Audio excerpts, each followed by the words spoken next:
விஜய், காவேரி 2 பேருமே சேர்ந்து வாக்கிங் வந்துட்டே இருக்காங்க. வரும்போது பசுபதி பார்க்குறாரு. பார்த்துட்டு கிட்ட வராரு. "வணக்கம் காவேரி, வணக்கம். எப்படி இருக்க? நீ இங்க கொடைக்கானல்ல இருக்கன்னு எனக்கு தெரிஞ்சுது. அதனால தான் நான் உன்னை பார்க்கறதுக்காக வந்திருக்கேன்" அப்படின்னு பசுபதி சொல்றாரு. சொல்லிட்டோனே சொல்றாரு, "இங்க பாத்தியா, நீ நிச்சயதார்த்தத்தை நிறுத்திட்ட அந்த சந்தோஷத்துல இருக்க. ஆனா நான் அமைதியா இருந்தே ஒரு காரியத்தை சாதிச்சிருக்கேன்" அப்படின்னு பசுபதி சொல்றாரு. என்னன்னு தெரிஞ்சுக்கணுமா? அங்க பார் அப்படின்னு சொல்றாரு. அங்க பார்க்குறாங்க காவேரி. பார்த்தா அஜய், ராகினி 2 பேருமே டான்ஸ் ஆடிட்டு அப்படியே வராங்க. கிட்ட வந்த உடனே சொல்றாரு, "பாத்தியா, 2 பேருக்கும் கல்யாணம் பண்ணிட்டேன் பாத்தியா" அப்படின்னு சொல்றாரு. "ஆமா, நீ எப்படிலாம் பண்ண பாரு, தாலியை பாத்தியா" அப்படின்னு சொல்லிட்டு ராகினி எடுத்து காட்டுறாங்க. காவேரிக்கு பயங்கரமா கோவம் வருது. "ஆனா ஒன்று இனிமே உனக்கு இருக்கு" அப்படின்னு சொல்றாரு பசுபதி. "அதான் கல்யாணத்தை முடிச்சிட்டீங்க, அப்புறம் இங்கே என்ன பேசிகிட்டு இருக்கீங்க" அப்படின்னு சொல்லிட்டு விஜய் பயங்கர கோவமாக கேட்குறாரு. "இல்லை, இது மட்டும் இல்லை, உங்களுக்கு ஒன்று தெரியுமா, நாங்கள் கல்யாணத்தை தான் சிம்பிளாக பண்ணோம். ஆனால் ரிசப்ஷனை இங்கே கொடைக்கானலில் எல்லாரையுமே கூப்பிட்டு சூப்பராக கிராண்டாக பண்ண போகிறோம். ஆனால் நீங்கள் 2 பேர் கண்டிப்பாக வரணும்" அப்படின்னு பசுபதி சொல்கிறாரு. அதுக்கு விஜய் சொல்கிறாரு, "இங்கே பாரு, கல்யாணம் பண்ணிட்டேன், அது உன்னோட பிரச்சனை, எங்களுக்கு எதுவுமே கிடையாது.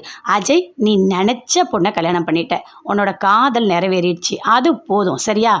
இங்கே டைலாக் பேசிக்கிட்டே இதை பண்ணுவேன் அதை பண்ணுவேன் இதெல்லாம் தேவையே கிடையாது.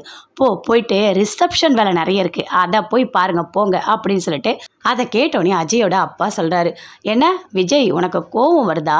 என் பையனோட நிச்சயதார்த்தத்தை நிறுத்தும் போதும் எங்களுக்கு அப்படி தானே இருக்கும், அதனால தான் இவர் பேசுகிறாரு, வேறு எந்த காரணமும் இல்லையே. இந்த நிச்சயதார்த்தத்தை நிறுத்திட்டு எவ்வளோ சந்தோஷமாக அந்த காவேரி இருந்தது, இப்போது அந்த கல்யாணம் நல்லபடியாக நடந்துருச்சு பாத்தியா" அப்படின்னு சொல்லிட்டு அஜயோட அப்பா சொல்கிறாரு.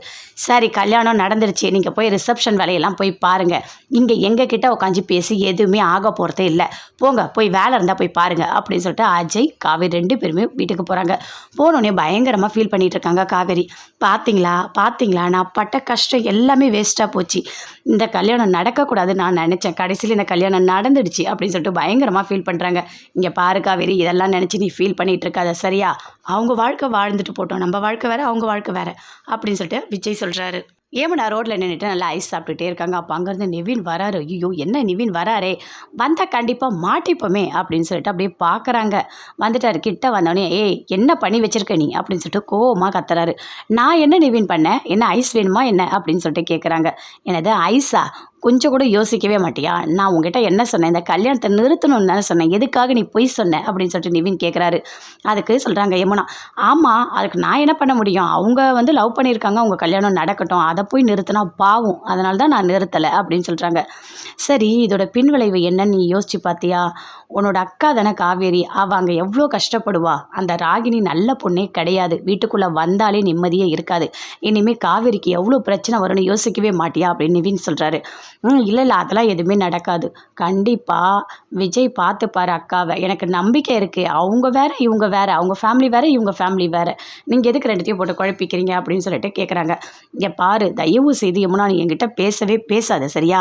உன்னை பார்க்கவே எனக்கு பிடிக்கல, இனிமேல் என்கிட்ட நீ பேசவே பேசாத" அப்படின்னு சொல்லிட்டு நிவின் பயங்கர கோவமாக அங்கேருந்து போகிறாரு. ஐயோ, என்ன இப்படி ஆயிடுச்சே, நம்ம மேலே இவ்வளோ கோவம் வருது, இது எப்படி சரி பண்ணுறது அப்படின்னு சொல்லிட்டு